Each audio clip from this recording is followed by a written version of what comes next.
കോഴിക്കോടൻ രുചിഭേദങ്ങളുടെ വിസ്മയങ്ങൾ ഒരുക്കി ബ്രീസ് റെസ്റ്റോറന്റ്. ബീഫ് സുർബിയാൻ, മട്ടൻ ചാപ്സ്, ബീഫ് പള്ളിക്കറി, ഫിഷ് കറി, മീൽസ്, ബ്രേക്ക്ഫാസ്റ്റിന് വേണ്ട എല്ലാ വിഭവങ്ങളും. Breeze restaurant, Kalikavu road, Wandoor. Nilambur മൂലേപ്പാടത്ത് കാട്ടാനകളുടെ വിളയാട്ടം. ഒറ്റ രാത്രി കൊണ്ട് നശിപ്പിച്ചത് ലക്ഷക്കണക്കിന് രൂപയുടെ കാർഷിക വിളകൾ.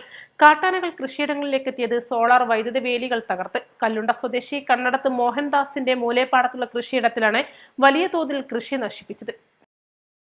കുലച്ച് പാതിമൂപ്പായ 200ഓളം വാഴകൾ, 300ലേറെ കപ്പുകൾ, കൃഷിയിടത്തിലെ 2 വർഷം പ്രായമായ 20ലേറെ റബ്ബർ തൈകൾ, പയർ, പാവൽ, ചേമ്പ് കൃഷികൾ, പന്തലടക്കമാണ് നശിപ്പിച്ചത്.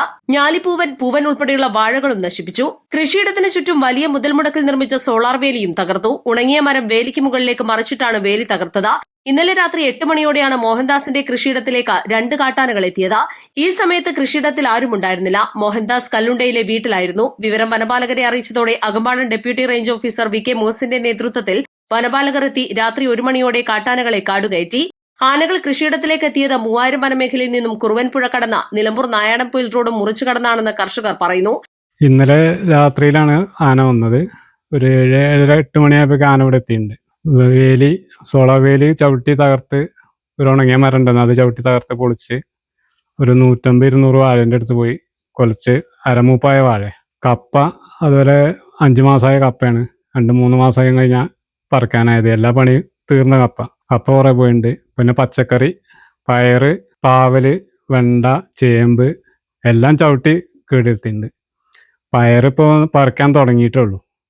അത്യാവശ്യം നല്ല കുറേ സ്ഥലത്തുള്ള പയറാണ്. പൂങ്കായായി വരുന്നേ ഉള്ളൂ. പാവലിന്റെ പന്തലൊക്കെ എന്ന് പറഞ്ഞാൽ നല്ല ചെലവ് വന്ന പന്തല. എല്ലാം നശിച്ചു. നല്ലൊരു എമൗണ്ട് നഷ്ടം വന്നിട്ടുണ്ട്.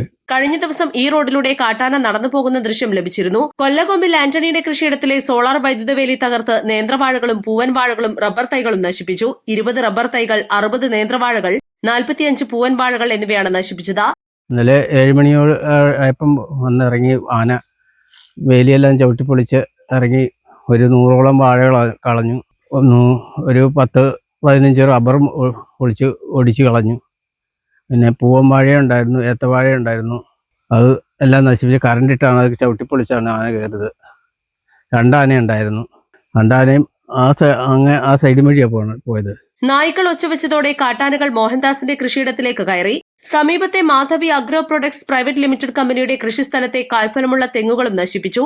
കാട്ടാനകൾ റോഡ് മുറിച്ചും വൈദ്യുത വേലികളും തകർത്ത് രാത്രിയാകുന്നതോടെ എത്തുന്നത് ജനങ്ങളെ ആശങ്കയിലാക്കിയിരിക്കുകയാണ്. അകമ്പാടം മൂലേപ്പാടത്ത് നമ്മുടെ സ്ഥലമുള്ളത്. അതിലിപ്പോൾ ഈ കഴിഞ്ഞ ആഴ്ചയിൽ ഓണത്തിന് ശേഷം 3 പ്രാവശ്യമായിട്ട് ആന കയറി. മൊത്തം ഫെൻസ് ചെയ്തുള്ളതാണ്. അത് തല്ലിപ്പൊടിച്ചാണ് കയറുന്നത്.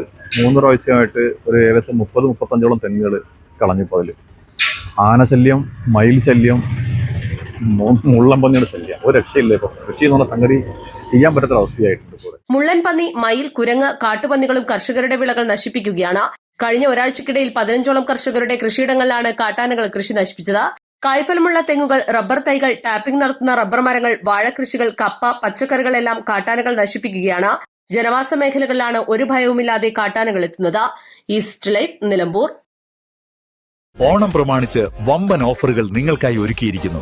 എല്ലാം ഞങ്ങളുടെ സ്വന്തം പണിശാലയിൽ നിർമ്മിക്കുന്നതുകൊണ്ട് നിറഞ്ഞ ഗുണനിലവാരത്തിലും ക്വാളിറ്റിയിലും നൽകാൻ ഞങ്ങൾക്ക് കഴിയുന്നു. ഡിസോക്കോ ഫർണിച്ചർ, വണ്ടൂർ, വെള്ളാമ്പുറം.